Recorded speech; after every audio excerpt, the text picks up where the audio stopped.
Well, hello there and welcome back to the Thai Expat Daily Show. I'm your host Kira Mack as always and delighted you've been able to tune in with us yet again today for the show. Now before we do get into the show, don't forget to like, subscribe and share if you do get a chance. If you fancy listening to us on a podcast player, there's a link down below in the description which will take you to a website where you can find all the available podcast players that the show is listed on. And finally, if you get some value from the show, you like the show and you'd like to support the show, you can always buy us an old coffee with the link down below in the description as well. So now that that's all said and done, let's jump into the top 5 stories doing the rounds today in Thailand. Now the police promise a straightforward investigation into the death of a Thai internet idol. Bangkok police have assured the public that they will investigate the shooting death of a well-known Thai internet idol and her boyfriend in a straightforward and fair manner without outside interference. The woman, 20-year-old Supachia, aka Gigi, and her boyfriend, a second-year army cadet at the Armed Forces Academic School, identified only as Pumipat, were found dead yesterday in the former's condominium in the Asok Phetchaburi area of Bangkok. They had apparently been shot in the head and 2 spent shells were found in the room.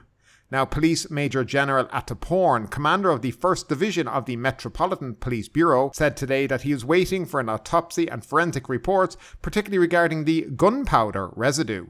Police are yet to announce who else they suspect were involved in the shootings.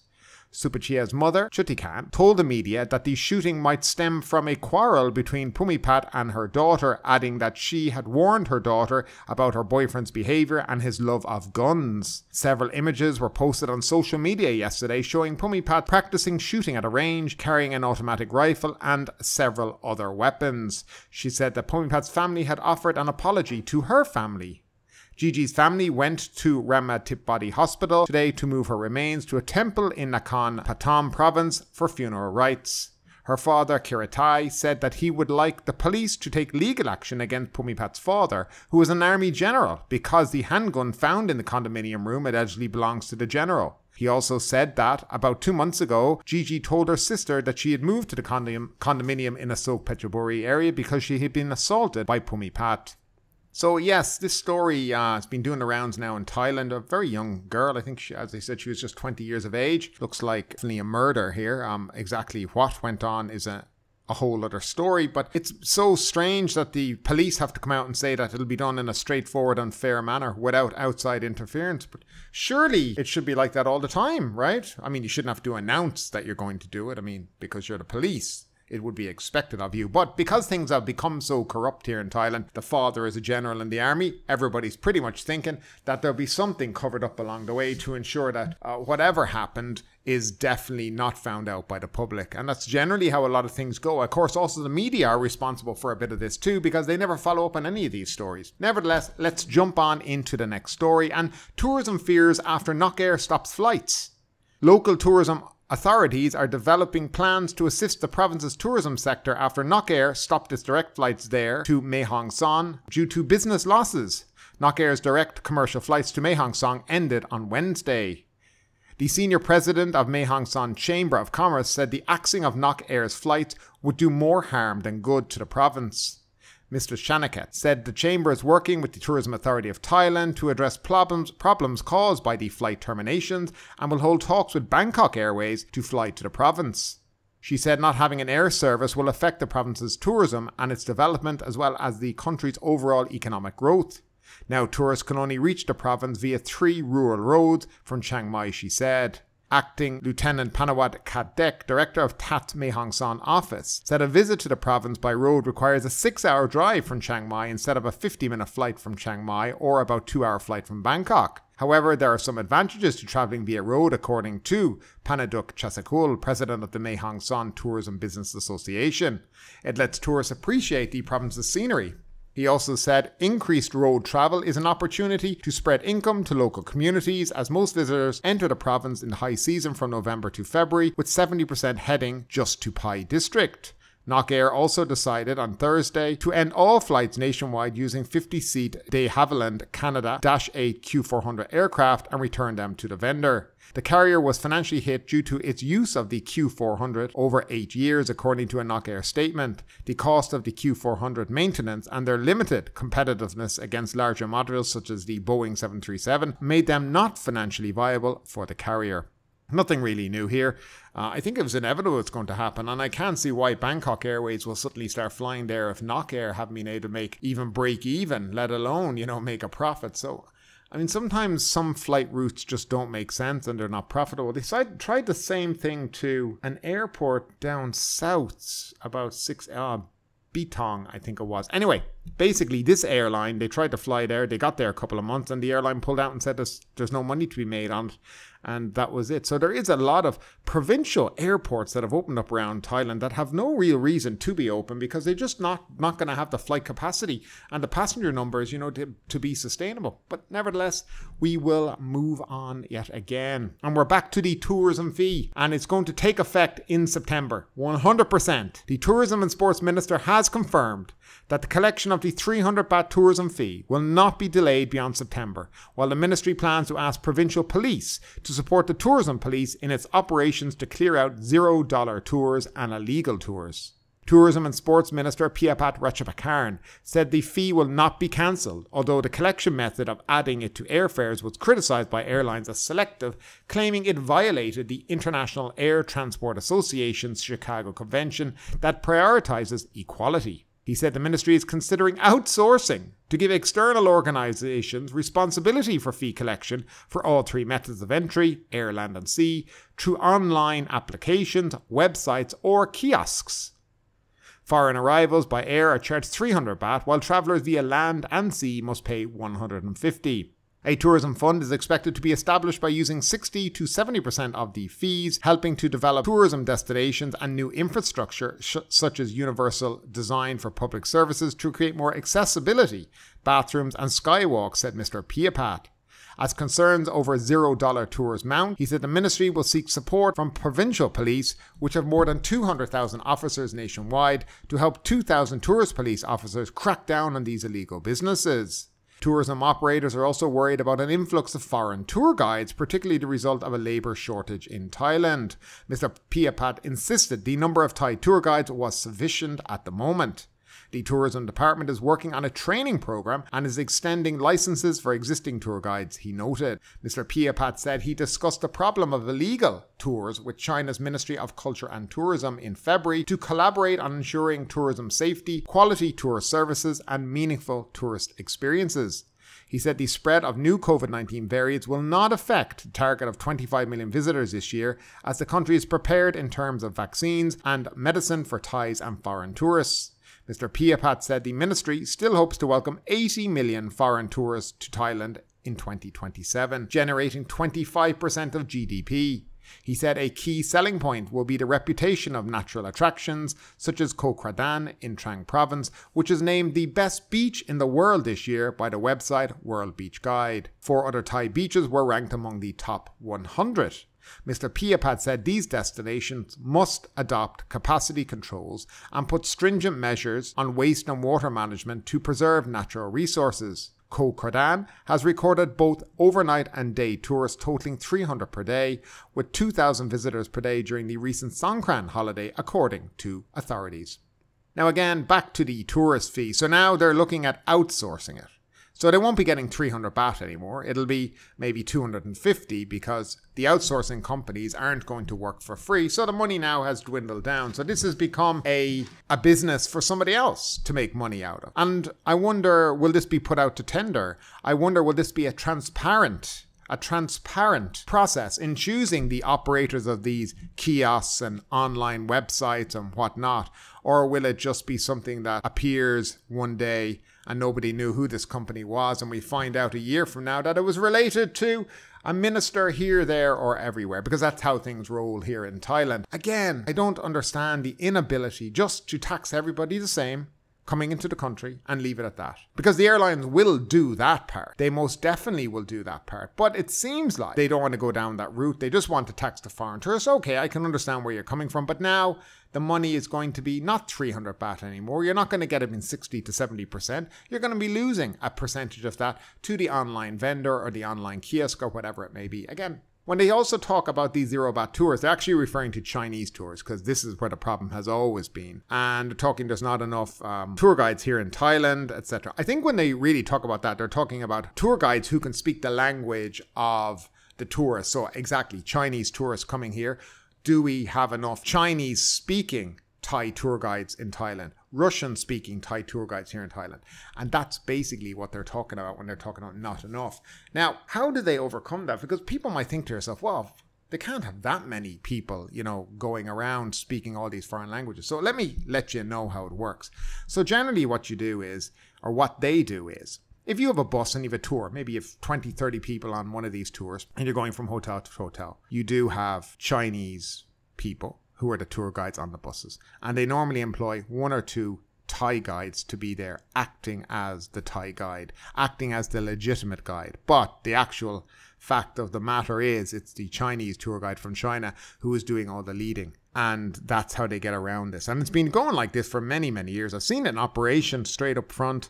You'll have that one Thai person there and everybody else is Chinese. And they really, their Chinese may be decent, but not fluent.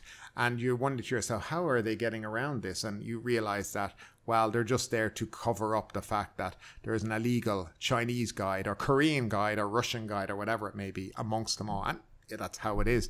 I mean, I think Thailand at some point are going to have to start to focus or stop focusing on this idea that everybody has to be Thai to do every job. Because sometimes there is certain jobs that Thais just can't do, and sometimes languages are not everyone's ability. So if you don't have enough tour guides in the country who are your own nationality, then there has to come a point, maybe you have to start to look outside and say, well, we have to start employing tour guides from outside of Thailand. It's still a very closed country when it comes to what foreigners can work at here in the country and what they can do. And I think it's a little over the top at times. Of course, there's ways around a lot of this too, especially when it comes to jobs, and kind of getting off the point of it. But it is on how your work permit description is written. And once the Labour Office accept that your title is this and this is your description and they accept it, well, then you can actually work in that job doing exactly what your work permit description says because the Labour Office have approved it. But anyway, that's for another day. And we might talk about that in a few weeks on another show. But we'll move on because hotels, they're looking for cuts in power charges. Now, the local people, the regular folk, who are living in houses, their bills are all going up 10, 20%. But the hotels, they need the discount. Now, they're making big money at the moment. They've been full since pretty much November. They're making big money, but they need it. Hotel operators are calling for a reduction of the fuel tariff and peak hour rate to help keep operating costs down amid sluggish tourism spending. Before I continue, it's always interesting, some of these headlines that come out from the Tourism Authority and the Thai Hotels Association. They're always on about sluggish spending, and then the TAT are coming out at the end of the month telling us how much money's been spent in the country, and they never quite balance like you think. Though the government is set to introduce a single electricity rate of 4.77 baht per kilowatt hour from May, which is a cheaper rate for businesses, hotels cannot immediately pass on the burden of rising energy costs to room rates. Udam Simakato, Vice President of the Western Chapter of the Environment, Chairman of the Thai Hotels Association. Hotels may seem as though they've recovered from the COVID-19 pandemic, but we're in the early stage of revival and still need more time to adjust the costs, he said. According to the THA, electricity bills typically accounted for less than 5% of operating expenses each year before 2020, but now have increased to 10 to 12%, especially during the hot season. Mr. Udam said the hot weather prompts increased use of electrical appliances, while hotel guests also tend to spend more time in their room. He said that even though hotels have adjusted their internal operations to save energy, such as shifting laundry and maintenance jobs to nighttime to reduce costs, these measures do not reduce electricity bills by much. Even though the Energy Regulator Commission is set to discuss a further reduction of the rate on Friday, which could cut the rate from 4.77 to 4.70 baht per unit, Mr. Udon said the rate remains high, particularly when room rates remain intensively competitive. He urged the government to maintain an average rate of 3.50 to 4 baht per unit, as occurred prior to the pandemic. Authorities should also consider reducing the peak time rate for electricity fees calculated from time to use tariff because most consumption at hotels occur during the day, said Mr. Udon. He said the government should offer stronger measures to promote green finance by subsidizing loans or providing low interest rates for hotels that install energy-saving appliances, solar cells or cooling systems. Mr. Udam said More hotels are interested in using environmentally friendly products, but it is almost impossible in terms of cost efficiency, especially for smaller and independent hotels because of the high cost products. So again, looking for a little bit of a handout, cheaper rates or cheaper electricity rates. But if before the pandemic, the cost of, let's say, electricity bills was about 5% of the operating cost, and they're now saying it's about 10 to 12%. At the end of the day, if you do want to fix that cost, then charge your guests that little bit more. That's how I kind of see it. This continuously asking the government to subsidize the hotel industry. We've had the We Travel Together travel subsidy program, right? Which was a boom for hotels, and we've had 5 phases of that. They've had basically during COVID interest-free loans. Now they're looking for reduced electricity. But within all of this, they're a business. And a hotel is a business. And if a hotel cannot survive, then in my opinion, it probably should go bust, right? They act like hotels have a God-given right to be open and a God-given right to trade. I mean, if you can't figure out how to make your business successful and you can't figure out how to keep your hotel open, then should you still be open? I think more focus needs to be on the working man in the country and the working woman and families and people like that whose bills are gone up and up and up over the last couple of months. And now, of course, we're in a very hot part of the year and people have more electric on, using more different appliances throughout the house to cool themselves down, and bills are going up. I've been reading and hearing from people whose bills have skyrocketed over the last couple of months, afraid to open the mailbox to see the bill after the electricity man has passed by and printed it out.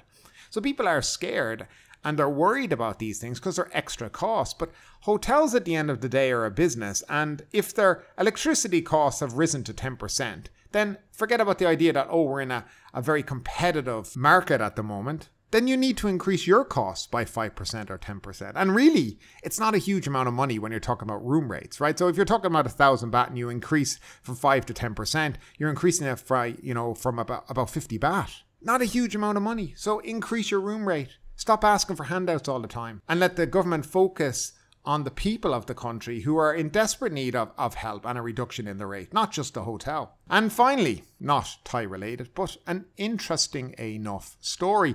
BuzzFeed to close news operations. BuzzFeed announced Thursday that it will be shutting down its news division as part of layoffs, signaling the end of one of the most notable news websites of the internet era. The company cited challenges including recession in the tech sector and a struggling stock market, with CEO Jonah Peretti admitting he was partly at fault for the closures. "We are reducing our workforce by approximately 15% today and beginning the process of closing BuzzFeed News," Peretti wrote in a memo to staff. The announcement is the latest to rock the US media landscape as outlets battle with falling reader numbers and lower advertising revenue. Shares in BuzzFeed, known for its viral content and journalism, plunged more than 20% on Wall Street following the news. Peretti said the company had come to the conclusion that it can no longer continue to fund BuzzFeed News as a standalone organization. He added that it would now concentrate its news output on its HuffPost website. Peretti also cited the coronavirus pandemic, less capital, a decelerating digital advertising market, and ongoing audience and platform shifts. Dealing with all these obstacles at once is part of why we've needed to make the difficult decision to eliminate more jobs and reduce spending, he said. Peretti conceded that he could have reacted differently to the challenges. "I could have managed these changes better as the CEO of this company, and our leadership team could have performed better despite these circumstances," he wrote. Peretti admitted that he had decided to overinvest in BuzzFeed News because "I love their work and mission so much. This has made me slow to accept that the big platforms wouldn't provide the distribution or financial support required to support premium, free journalism purpose-built for social media," he wrote. BuzzFeed, created in 2006, first became known for its lists and topical quizzes. And that's it in terms of the news today. Once again, thank you for tuning in. As always, I love your support. And don't forget, any story that interests you, I'd love to know what you like about the story. I'd love to know your comments, your opinions, as always, down below in that comment section. And that's it, folks. Again, thanks for tuning in. Have a great day, and we'll talk to you in the next couple of days. Take care. But ultimately, with this story or anything else that stood out to you today, I'd love to know your thoughts in the comments down below. Because yes, this is a news show, but it's also a conversation. Now keep that conversation going. Make sure you like this video, subscribe to the channel, share the video, and do all the good stuff that does help that YouTube algorithm. But ultimately, my name is Kieran Mack. You've been listening to the Thai Expat Daily Show, and we will see you next time.